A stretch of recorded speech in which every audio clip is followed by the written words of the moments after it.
Nigeria. Oof. On paper, perhaps the best African team in the world. Some Yeah. of the greatest African stars. I think when people think about African football, they picture Nigerians first. Maybe then after that, Ghanaians, and then maybe after that, Egyptians. But the Nigerian team is, at least in my opinion, the best African team on paper, with the likes of Osimhen, Iwobi, Lookman, Bassi. The list goes on. So what does this mean for Nigerian football? And the comparison I want to ask you guys is, can we kind of compare them to that Belgian generation of golden players that didn't really do too much in terms of the trajectories that they reached? Is this a wasted team for Nigeria? It's a good one. I'll definitely start off real quick, I'll also add the average age of the Nigerian starting lineup that lost to Congo at the next World Cup will be 30 years old.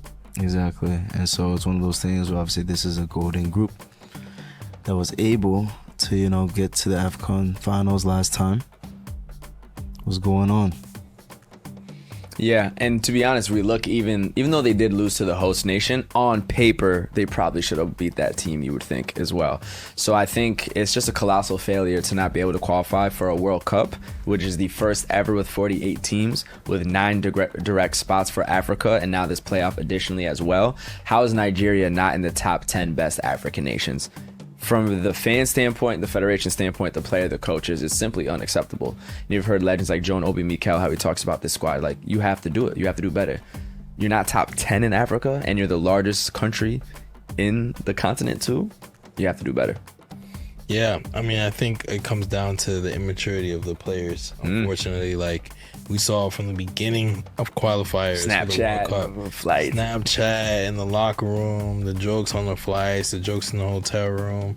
And like at first it was kind of fun and like, oh, like look at the younger generation kind of showing us what it's like to be in those camps. But like you genuinely didn't see that from other teams.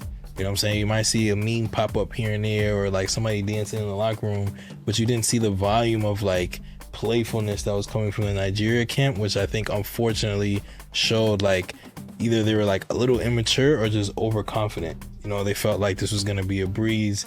They play in England, they play at the highest level. They're going to come and cook everybody.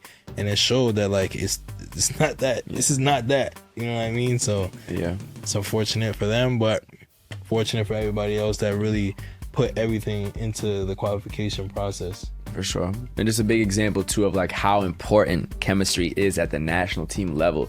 You cannot just be a collection of talented players that are balling out at the club level. Once you step on that pitch, you have to be able to be a cohesive unit. And especially in that second half in overtime against Congo, they did absolutely nothing with the ball.